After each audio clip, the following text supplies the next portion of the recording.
The morning sun cast long shadows across the waters of Tawi-Tawi anchorage on June 13, 1944, as the pride of the Imperial Japanese Navy prepared for what would become one of the most decisive naval engagements of the Pacific War. Among the warships assembled in this remote corner of the southwestern Philippines, the aircraft carrier Shokaku stood as a testament to Japanese naval engineering and ambition. Her flight deck, stretching nearly 850 feet, had launched the aircraft that attacked Pearl Harbor 30 months earlier. Now, she was about to embark on her final voyage, though neither her crew of 1,663 men nor their commanding officers could have foreseen the submarine that would seal her fate just 6 days later. Vice Admiral Jisaburo Ozawa watched from the bridge of his flagship as the combined elements of the first mobile fleet began their departure sequence. The formation was impressive by any standard. 3 fleet carriers, including Shokaku and her sister ships Zuikaku and Taiho, accompanied by an array of supporting vessels. The heavy cruisers Atago, Takao, Maya and Chokai took their screening positions, while 13 destroyers formed a protective ring around the capital ships. This represented the last great concentration of Japanese carrier power in the Pacific, a force that had once dominated the ocean from Hawaii to the Indian Ocean. The fleet's departure from Tawi-Tawi was not merely another sortie. It represented Japan's desperate gamble to reverse the tide of war that had turned decisively against them since Midway.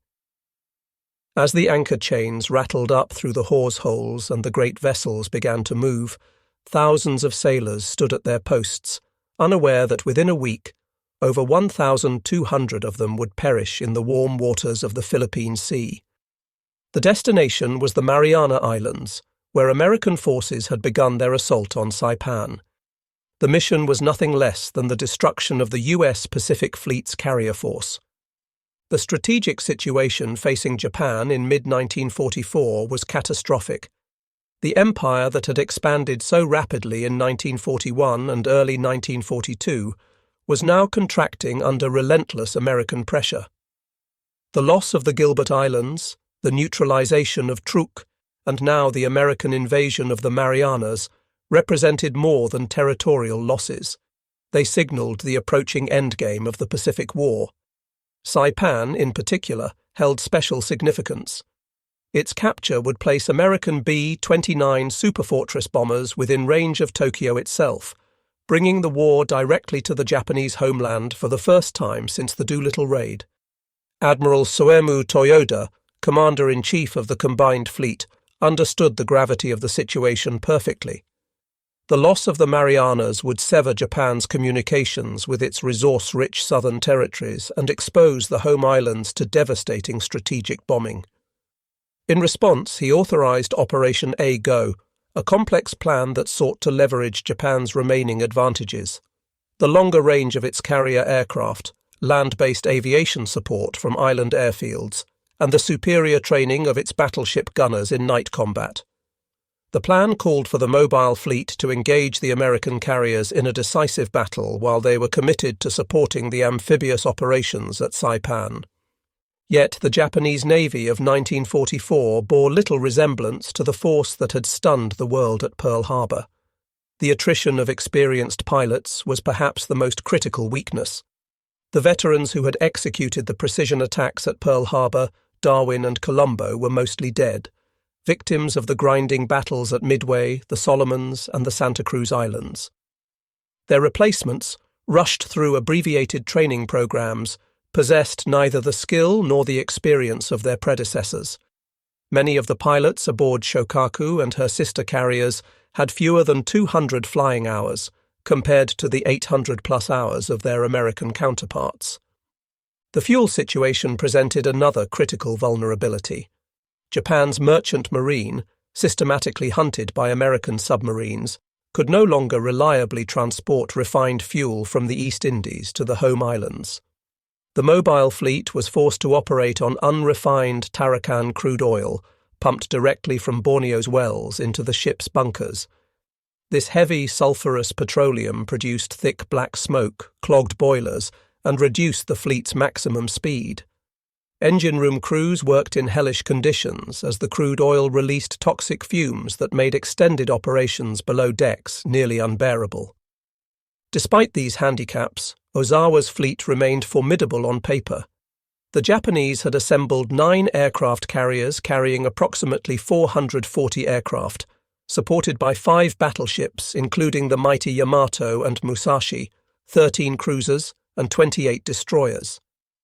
This force would face Admiral Raymond Spruance's 5th Fleet, which boasted 15 carriers with 956 aircraft, 7 battleships, 21 cruisers, and 69 destroyers. The Americans held decisive advantages in numbers, pilot quality, radar technology, and logistics, but Ozawa hoped that careful tactics and the element of surprise might offset these disadvantages. The strategic chess match between Ozawa and Spruance began even before the fleets departed their respective anchorages. Japanese naval intelligence had correctly identified the Marianas as the next American target, allowing Ozawa to pre-position his forces for a counterstrike. The admiral's plan was elegant in its conception. He would keep his carriers beyond the range of American aircraft, while using his own longer-ranged planes to strike the U.S. fleet. Japanese carrier aircraft, stripped of armor and self-sealing fuel tanks to save weight, could attack from 300 miles away, while American planes had an effective combat radius of only 200 miles. Ozawa also counted on support from over 500 land-based aircraft stationed at airfields on Guam, Rota, Tinian, and Yap. These planes would execute preliminary attacks on the American fleet, weakening it before the carrier engagement. The combined assault of land and carrier-based aviation would, in theory, overwhelm the American defenses and create opportunities for decisive strikes. The Japanese admiral positioned his fleet in 3 groups: Van Force under Vice Admiral Takeo Kurita with the light carriers, Force A with Ozawa himself aboard Taiho along with Shokaku and Zuikaku, and Force B under Rear Admiral Takagi Joshima with the remaining carriers. Admiral Spruance, commanding the American forces, faced a complex tactical problem. His primary mission was to protect the amphibious forces at Saipan, but he also needed to engage and destroy the Japanese fleet if the opportunity arose. Intelligence reports from coast watchers and signals intercepts indicated that a major Japanese naval force was approaching, but its exact composition and intentions remained unclear. Spruance positioned his Task Force 58, divided into 4 carrier groups, to the west of the Marianas, creating a barrier between the Japanese and the invasion beaches.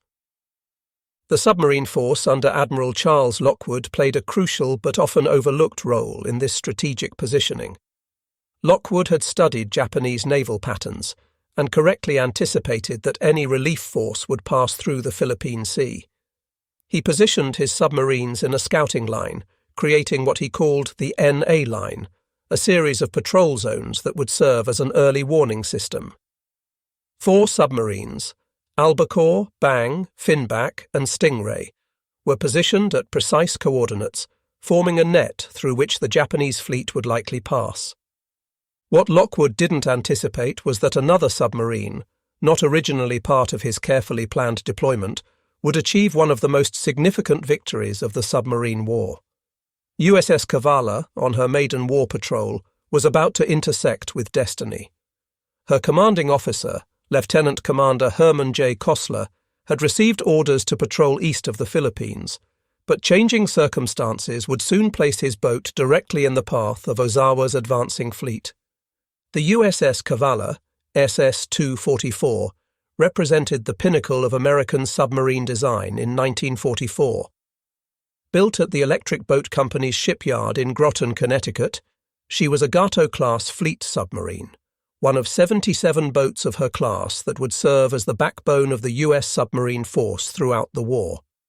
Laid down on March 4, 1943, and launched on November 14 of the same year, Cavalla was commissioned on February 29, 1944, under the command of Lieutenant Commander Herman Kossler, a 36-year-old career naval officer from Ohio who had graduated from the Naval Academy in 1930.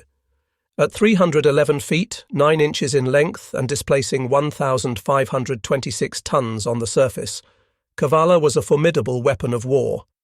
Her pressure hull, constructed of high tensile steel, could withstand depths of up to 400 feet, though her test depth was listed at 300 feet. Powered by 4 Fairbanks Morse diesel engines generating 5,400 horsepower on the surface, and 4 General Electric motors producing 2,740 horsepower when submerged, she could achieve speeds of 20.25 knots surfaced and 8.75 knots submerged. Her range was equally impressive, 11,000 nautical miles on the surface at 10 knots, though this was reduced to 48 hours at 2 knots when operating on battery power underwater. The submarine's primary armament consisted of 10 21-inch torpedo tubes, 6 forward and 4 aft, with storage for 24 Mark 14 or Mark 18 torpedoes. Each Mark 14 torpedo was 20 feet, 6 inches long, weighed 3,280 pounds, and carried a 643-pound Torpex warhead, capable of breaking the back of all but the most heavily armoured warships. The troubled history of the Mark 14, with its defective magnetic exploder and tendency to run deeper than set, had largely been resolved by 1944, making Cavalla's torpedoes far more reliable than those used earlier in the war. Secondary armament included a 5-inch 25 caliber deck gun with 200 rounds and 2.50 caliber machine guns for anti-aircraft defence. Cavalla's crew of 72 officers and enlisted men had spent 3 months in intensive training before departing on their first war patrol. The submarine community was unique within the Navy. Officers and enlisted men lived and worked in extraordinarily close quarters, creating a level of interdependence unknown in the surface fleet. Every man, from Kossler down to the most junior seaman, had to qualify on every system aboard the boat. Lives depended on each crew member being able to perform any critical function in an emergency, whether operating the diving planes, managing the trim tanks, or firing torpedoes. The boat's technology represented the cutting edge of submarine warfare. Her SJ surface search radar could detect enemy vessels at ranges up to 12 miles in good conditions, while the SD air search radar provided warning of approaching aircraft. The ST periscope radar, though temperamental, allowed for precise range finding during attack approaches.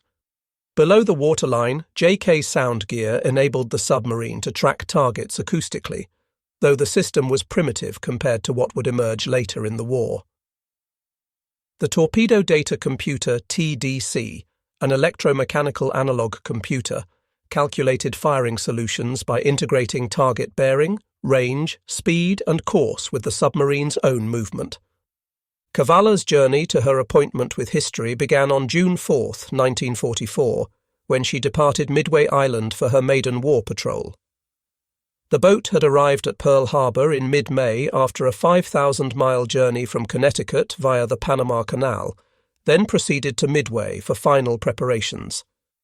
During the brief stay at Midway, Kossler and his officers received their final briefings, loaded fresh provisions and ammunition, and made last-minute repairs and adjustments. The crew took what they knew might be their last liberty in civilization, though Midway offered far fewer amenities than Pearl Harbor. The submarine's assigned patrol area encompassed the waters east of the Philippines, specifically the approaches to San Bernardino Strait and Surigao Strait, the 2 primary passages through the Philippine archipelago. These strategic waterways served as highways for Japanese naval and merchant traffic moving between the home islands and the resource-rich territories of the Netherlands East Indies. Kossler's orders were to interdict enemy shipping, gather intelligence on Japanese naval movements, and serve as a scout for the larger American operations unfolding to the east. The first days of the patrol proved uneventful as Cavalla moved westward across the vast expanse of the Pacific. The crew settled into the monotonous routine of submarine operations, 4 hours on watch, 8 hours off, with the off-duty time split between sleeping, eating, and maintaining the boat's complex machinery. The submarine ran on the surface at night, her diesels charging the massive battery banks while making good speed toward the patrol area. During daylight hours, she often submerged to avoid detection by enemy aircraft, creeping along at 3 knots to conserve battery power. On June 8th, while transiting the waters near Marcus Island, approximately 1,200 miles southeast of Tokyo, Cavalla experienced her first unusual incident of the patrol. The officer of the deck reported a sudden jolt and vibration from the stern, followed by what appeared to be a pool of blood in the boat's wake. Kossler ordered all stop and sent men to inspect the propellers and stern planes. Finding no damage, he concluded that they had struck a small whale, one of many that inhabited these waters. The incident, while minor, served as a reminder of the ocean's many hazards beyond enemy action. The weather began deteriorating on June 14th as Cavalla approached her assigned patrol area. Barometric pressure dropped steadily, and seas built to 15 feet, sending solid water over the bridge and down the conning tower hatch. The boat pitched and rolled violently, making normal operations nearly impossible. Men were thrown from their bunks, dishes crashed in the galley, and several crew members suffered severe seasickness. Kossler attempted to transmit a weather report to Pearl Harbor, valuable information for the fleet meteorologists planning air operations, but the storm's intensity prevented successful transmission. After fighting the typhoon for 18 hours, he ordered the boat submerged to ride out the storm in the relative calm below the surface. As the storm passed on June 15th, Cavalla surfaced to find clearing skies and moderating seas. Almost immediately, the radio operator intercepted a contact report from USS Flying Fish, another submarine operating nearby. Flying Fish had spotted a Japanese task force moving east at high speed, but had been unable to gain an attack position. The sighting electrified Cavalla's crew. Major Japanese fleet units had been scarce since the battles of 1942, and the opportunity to engage capital ships was exactly what every submarine commander dreamed of. Kossler immediately ordered a course change to intercept the reported contact and increased speed to 17 knots, pushing the diesels hard despite the still rough seas. He made contact with USS Pipefish, also responding to Flying Fish's report, and the 2 submarines agreed to conduct a coordinated search. They would separate by 20 miles and sweep along the enemy's projected track, doubling their chances of making contact. Throughout the night of June 15th to 16th, lookouts strained their eyes searching for the distinctive silhouettes of Japanese warships, while the radar operator continuously swept the SJ scope for electronic contacts. Dawn on June 16th brought disappointment. Despite covering over 200 miles during the night search, neither submarine had found the Japanese task force. Kossler reluctantly concluded that the enemy had either changed course or increased speed beyond his calculations. He ordered Cavalla back to her assigned patrol area, but the brief taste of potential action had energized the crew. Every man aboard now knew that major Japanese fleet units were operating in their vicinity, and the chance for a significant engagement had increased dramatically. Just before midnight on June 16th, the SJ radar detected multiple contacts to the southwest. The operator reported what appeared to be 5 or 6 vessels moving at moderate speed. Kossler rushed to the conning tower and studied the radar display. The formation looked like a convoy, 2 large contacts that could be tankers or cargo ships, escorted by 3 or 4 smaller vessels, probably destroyers or escort vessels. This was exactly the type of target submarines were expected to engage, and Kossler ordered battle stations as Cavalla began her approach.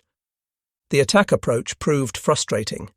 The Japanese escorts were alert and aggressive, constantly pinging with active sonar and making random course changes. Every time Cavalla maneuvered into a favorable position, a destroyer would suddenly turn toward them, forcing Kossler to go deep and evade. After 3 hours of cat-and-mouse maneuvering, during which the submarine never got closer than 4,000 yards to the main targets, a destroyer charged directly at Cavalla's position. Kossler ordered an emergency dive to 300 feet, rigged for silent running, and waited as the escort passed overhead, the sound of its screws clearly audible through the hull. When Cavalla finally surfaced at 0200 on June 17th, the convoy had vanished into the darkness. Kossler was frustrated but philosophical. Such was the nature of submarine warfare. What he didn't know was that the convoy he had been pursuing consisted of fleet oilers supporting Ozawa's mobile fleet. Had he successfully attacked these vessels, the Japanese carriers would have been forced to curtail their operations due to fuel shortage. Sometimes in war, the attacks that fail have as much historical significance as those that succeed. The afternoon of June 17th brought new orders from ComSubPac. Based on multiple submarine sightings and signal intelligence, Admiral Lockwood was repositioning his boats to intercept what was clearly a major Japanese fleet movement. Cavalla was ordered to take position at 1300 north, 13700 east, approximately 350 miles west of Guam. Kossler plotted the new position and ordered a course change, pushing the boat hard to reach the assigned coordinates before the expected Japanese arrival. At 19:45 hours on June 17th, as Cavalla raced toward her new position, the SJ radar operator reported a faint contact bearing 290 degrees, range 30,000 yards. The contact was intermittent, appearing and disappearing with each radar sweep, suggesting it was at the extreme range of the equipment.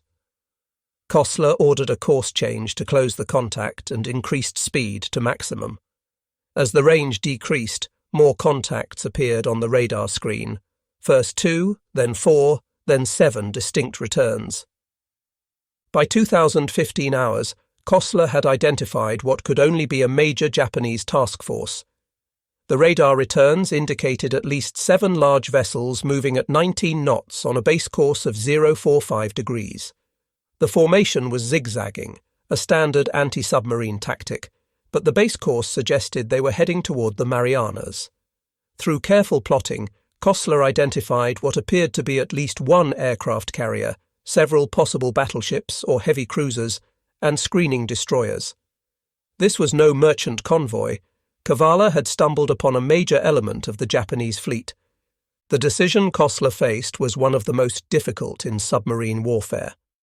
His boat was in perfect position to attack, with the Japanese force approaching his position. A spread of torpedoes fired at the right moment could damage or sink a capital ship. But Kossler also understood the strategic importance of his discovery. Admiral Spruance's fleet needed to know the location, composition and course of this Japanese force. The information was potentially more valuable than any damage Cavalla alone could inflict. After a brief consultation with his executive officer, Kossler made the harder choice. He would forego the attack and surface to transmit a contact report. Surfacing a submarine in proximity to enemy warships violated every instinct of submarine warfare, but Kossler knew the stakes. At 21:45, after the Japanese force had passed beyond visual range, Cavalla surfaced into the tropical darkness. The radio operator immediately began transmitting the contact report on the submarine force frequency. Large enemy task force latitude 13 degrees north, longitude 136, degrees 30 minutes east base, course 045, speed 19, knots composition, at least one carrier, several battleships or cruisers, multiple destroyers. The message was received at Pearl Harbor and immediately relayed to Admiral Spruance aboard USS Indianapolis. This was the first definitive report of the approaching Japanese carrier force, confirming what American intelligence had suspected. Spruance now knew that a major fleet engagement was imminent and could position his forces accordingly. The Battle of the Philippine Sea, though Kossler didn't know it at the time, had effectively begun with Cavalla's contact report. After transmitting the message and receiving acknowledgement, Cavalla submerged and attempted to regain contact with the Japanese force. Despite running at maximum submerged speed, the submarine could not overtake the faster surface ships.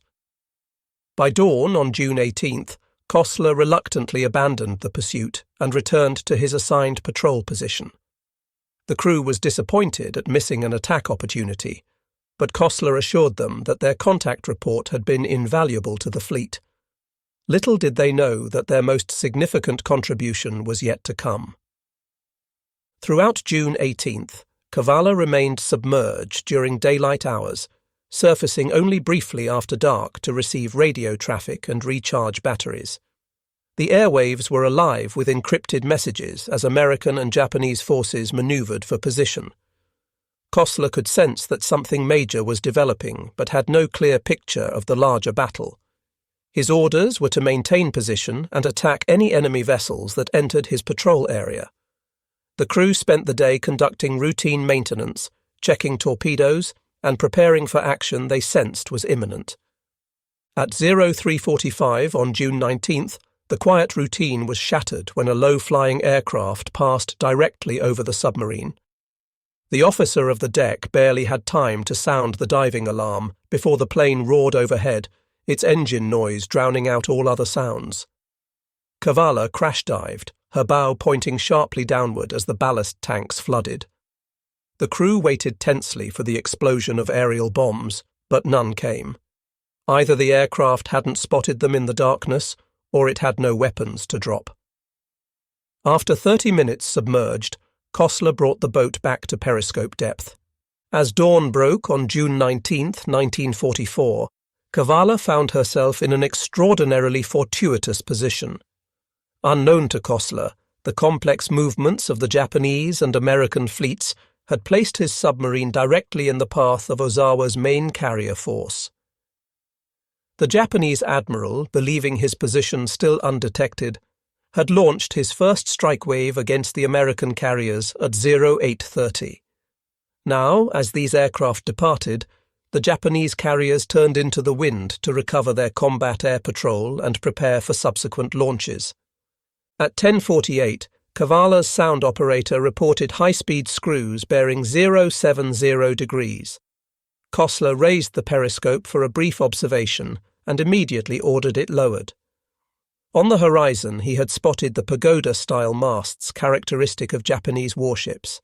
He ordered battle stations submerged, and the crew rushed to their combat positions with practiced efficiency.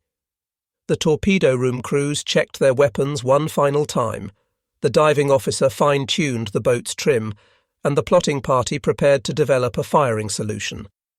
At 10:52, Kossler made his second periscope observation. This time the view took his breath away.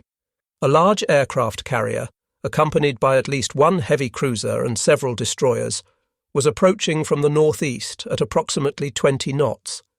The carrier was recovering aircraft, with planes circling overhead waiting their turn to land. The flight deck was crowded with aircraft that had already recovered, their wings still extended. Kossler estimated the range at 12,000 yards, too far for an effective torpedo attack, but the carrier's course would bring it much closer. The next 15 minutes required exceptional submarine handling. Kossler needed to maneuver Cavalla into an optimal firing position without being detected by the screening destroyers. He could only afford brief periscope observations, as the escorts were actively searching for submarines. The TDC operator continuously updated the firing solution based on Kossler's observations and the sound bearings provided by the sonar operator. The carrier was identified as a Shokaku-class vessel based on its distinctive profile, the small island structure offset to starboard, the massive flight deck, and the unique arrangement of anti-aircraft guns. At 11:10, Kossler made what he intended to be his final observation before firing. The carrier, now positively identified as either Shokaku or Zuikaku based on the pagoda mast and flight deck configuration, was at a range of 5,000 yards and closing. The angle on the bow was nearly perfect for a broadside shot.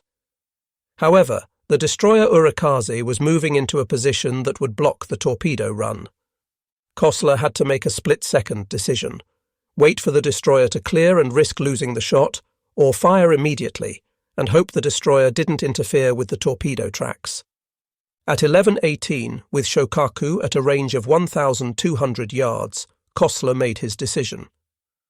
"Fire one," he commanded, and the first torpedo left Cavalla's number 1 tube with the characteristic shudder and high-pressure air discharge. At 8-second intervals, 5 more torpedoes followed, spreading in a fan pattern calculated to ensure at least some hits, regardless of any last-minute course changes by the target. The torpedo run was set for 15 feet, shallow enough to strike above the carrier's armor belt, but deep enough to avoid surface turbulence. Even as the sixth torpedo was leaving its tube, Kossler ordered, "Take her deep, flood negative, full dive on the bow planes." Cavalla's bow angled sharply downward as tons of water flooded into the negative tank. The submarine was passing 100 feet when the first explosion resonated through the water, a deep, satisfying boom that brought smiles to the crew's faces despite their precarious situation. 8 seconds later, a second explosion, then a third. Kossler had hoped for 4 hits, but 3 was an excellent result against a maneuvering target. Aboard Shokaku, the first indication of danger came when a lookout spotted torpedo wakes approaching from starboard. The officer of the watch immediately ordered full right rudder and emergency speed, but it was too late. The first torpedo struck amidships at frame 145, tearing a massive hole in the hull and flooding the No. 3 boiler room. The second hit further forward, destroying aviation fuel bunkers and starting fires among the aircraft parked on the hangar deck. The third torpedo struck near the forward elevator, causing it to jam in the raised position and rendering flight operations impossible.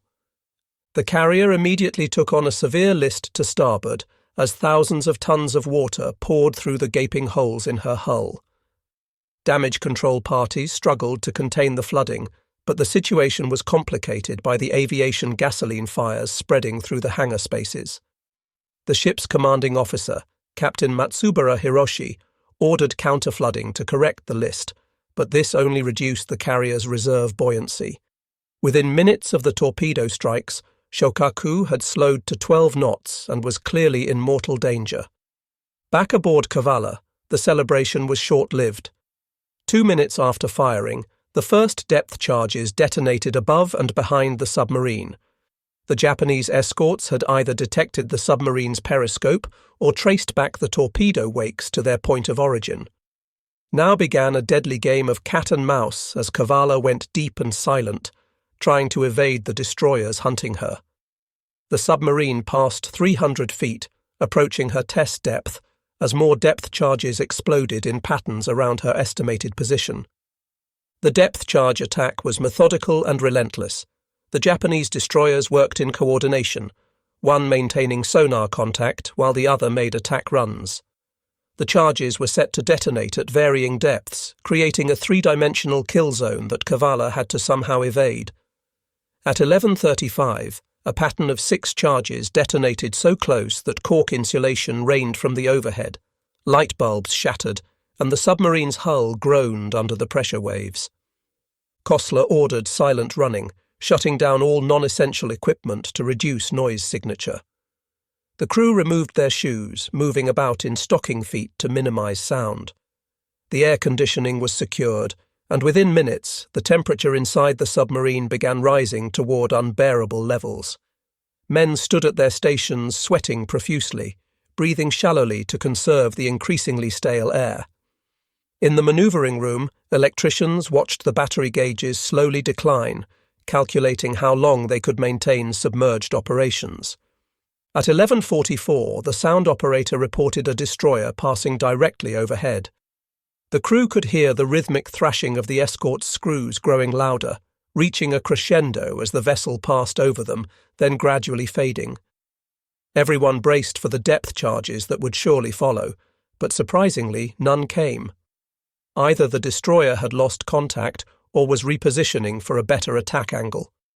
Kossler used this respite to order a course change, hoping to slip away from the search area while the destroyers regrouped.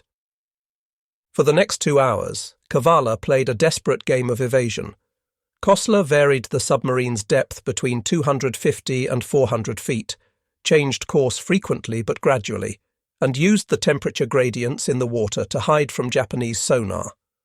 The depth charging continued sporadically, with patterns detonating at various distances. By 1300, the sound operator reported that only 1 destroyer remained in close proximity. The others had apparently returned to escort the damaged carrier. At 13:32, a series of peculiar noises began emanating from the direction of the torpedo attack. The sound operator described them as breaking up noises, the characteristic sound of a ship's hull collapsing under pressure. These continued intermittently for the next half hour, suggesting that Shokaku was suffering progressive structural failure. At 14:08, 4 tremendous explosions shook Cavalla despite the distance. These were not depth charges, but something far more powerful, likely the detonation of Shokaku's ammunition magazines or aviation fuel bunkers. As Cavalla continued her evasion, the drama aboard Shokaku reached its climax. The carrier's damage control efforts had initially shown promise, with the crew managing to contain the initial flooding and extinguish some fires. However, the structural damage was too severe. The torpedo hits had not only opened the hull to the sea, but had also damaged critical fuel lines and ventilation systems. Aviation gasoline vapours, heavier than air, accumulated in the lower compartments despite efforts to ventilate them. At approximately 1400, these vapours reached an ignition source, possibly a spark from damaged electrical equipment or hot metal from the earlier fires. The resulting explosion tore through Shokaku's interior, destroying what remained of her watertight integrity. The blast was so powerful that it lifted the armoured flight deck several feet, sending aircraft and crew members flying. Secondary explosions followed as ready ammunition for the anti-aircraft guns cooked off in the intense heat. Captain Matsubara ordered abandon ship at 14:10, but many of the crew were already trapped below decks by fire, flooding or structural collapse. The carrier's list increased rapidly to 45 degrees, making movement on deck nearly impossible. Men slid down the canting flight deck into the water, where they struggled to swim clear of the sinking ship's suction. The destroyer Urakaze and light cruiser Yahagi moved in to rescue survivors, their crews throwing lines and life rings to men in the water. At 15:01, Shokaku capsized to starboard and sank stern first. As she went down, more explosions erupted from within her hull, possibly from boilers contacting cold seawater or remaining ammunition detonating. The carrier that had launched the attack on Pearl Harbor participated in the Coral Sea battle and survived numerous engagements throughout the war, finally met her end in the depths of the Philippine Sea. Of her crew of 1,663 officers and men, 1,272 perished, including Captain Matsubara, who chose to go down with his ship. Approximately 570 survivors were rescued by the Japanese escorts. The strategic impact of Shokaku's loss extended far beyond the elimination of a single carrier. Coming simultaneously with the loss of Taiho to USS Albacore's torpedoes, the Japanese carrier force had lost 2 of its 3 fleet carriers in a single day. More critically, hundreds of aircraft and irreplaceable aircrew were lost.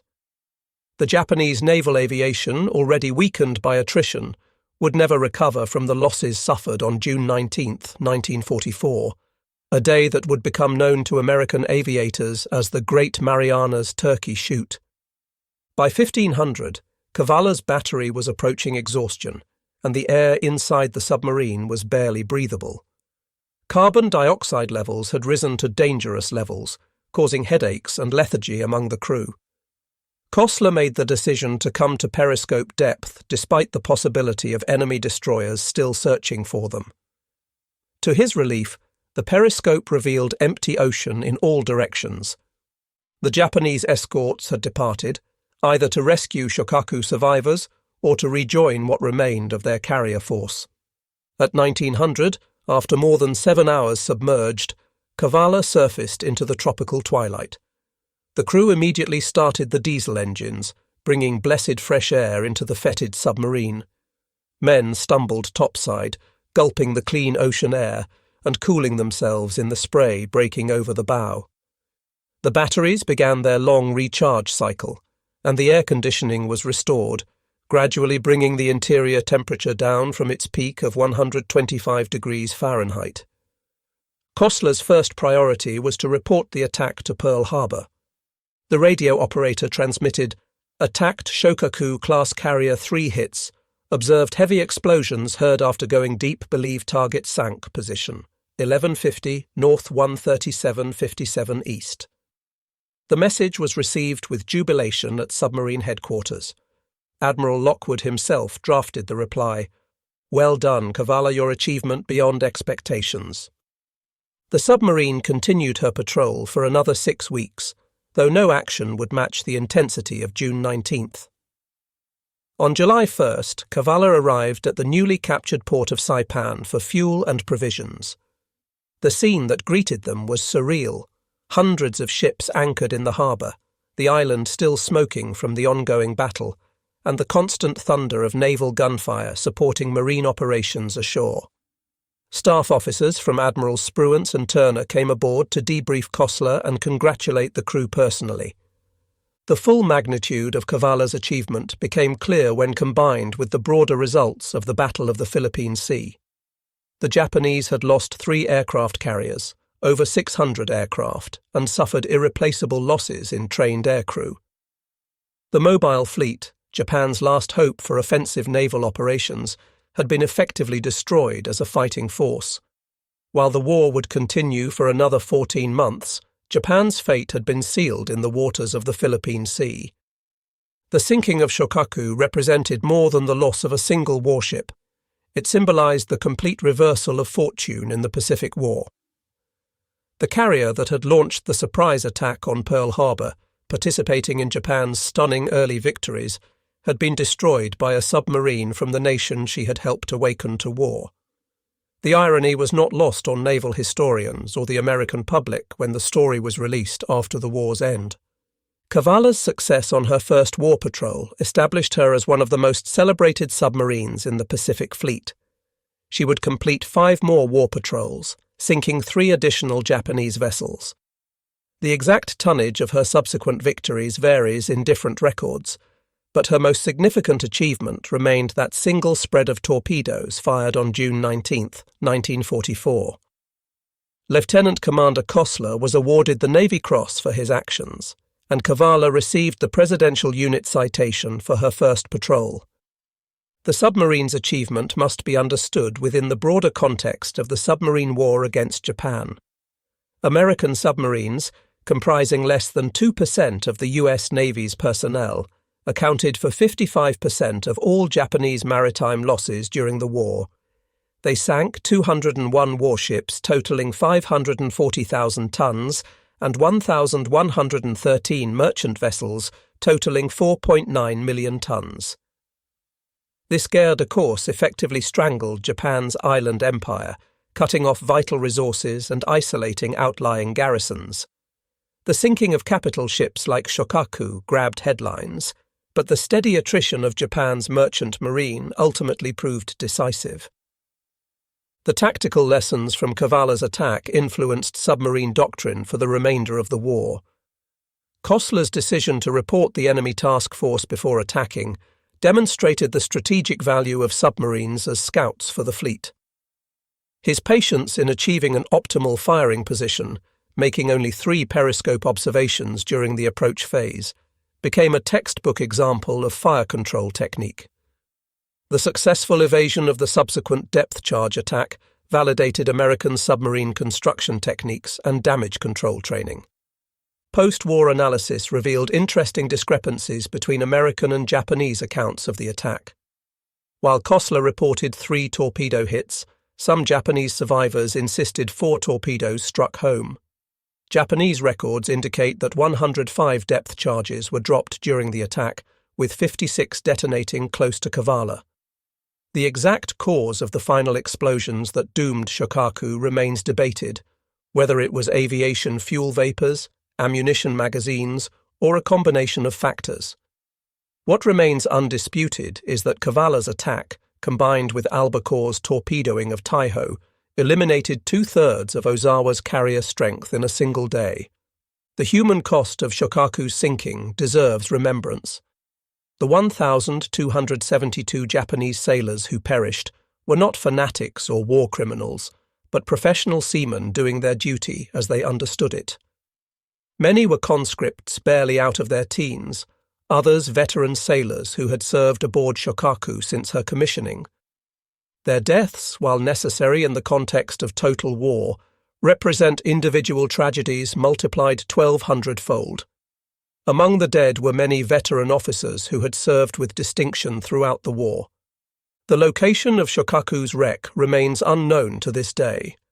Unlike many other major warships from the Pacific War that have been discovered by deep-sea exploration teams, Shokaku's final resting place in the Philippine Sea has yet to be located. The carrier lies somewhere in the depths of the ocean, her hull likely broken by the massive internal explosions that sealed her fate. For the families of the 1,272 men who went down with her, the lack of a known grave site remains a source of continuing grief. Cavalla herself survived the war and continued to serve the United States Navy in various capacities until 1969. She was designated a National Historic Landmark in 1982 and is now preserved as a museum ship at Seawolf Park in Galveston, Texas. Visitors can walk through her narrow compartments, peer through the periscope that Kossler used to target Shokaku, and stand in the control room where life-and-death decisions were made in split seconds. The submarine stands as a tangible reminder of the courage and skill of the silent service. The strategic implications of the Battle of the Philippine Sea, and Cavalla's role in it, extended beyond the immediate military victory. The destruction of Japanese carrier aviation opened the way for the liberation of the Philippines, the invasion of Iwo Jima and Okinawa, and ultimately the planned invasion of Japan itself. While that invasion proved unnecessary due to Japan's surrender following the atomic bombings, the naval supremacy established in June 1944 made those subsequent operations possible. In the grand narrative of World War II, the sinking of Shokaku by Cavalla represents a perfect microcosm of the Pacific War's evolution. The Japanese Navy, that had seemed invincible in 1941–42, had been systematically destroyed by American industrial might, technological superiority, and the courage of individual sailors and submariners. The hunter had become the hunted, and the empire that had gambled on a quick victory found itself facing inevitable defeat. Today, as tensions again rise in the Western Pacific, the lessons of the Philippine Sea remain relevant. The importance of submarine warfare, the value of intelligence and reconnaissance, the critical nature of trained personnel, and the decisive impact of technological advantage all echo through the decades. The story of Cavalla and Shokaku reminds us that naval supremacy, once lost, is difficult to regain, and that wars at sea can be decided in moments by the actions of relatively small units. The morning of June 19, 1944, had begun with the Imperial Japanese Navy launching what it hoped would be a decisive counterstrike against the American invasion of the Marianas. By sunset, that hope had been shattered, with 2 fleet carriers on the ocean floor and hundreds of aircraft destroyed. Among the many heroes of that day, the 72 men aboard USS Cavalla had played a pivotal role, demonstrating that in naval warfare, a single submarine with a determined crew could change the course of history. Their achievement stands as a testament to the submariners' motto, "We sink 'em regardless." As Herman Kossler would later reflect in his memoirs, the attack on Shokaku was both the culmination of years of training and preparation and a matter of being in the right place at the right time. But as the great Admiral Chester Nimitz observed, luck is frequently the reward of those who are prepared to take advantage of opportunities. Cavalla was prepared, the opportunity presented itself, and the result was one of the most significant submarine attacks of the Second World War. The submarine that had left Groton just months earlier as another boat in the Gato class had earned her place in naval history, writing her name in the annals of the silent service with torpedoes rather than ink.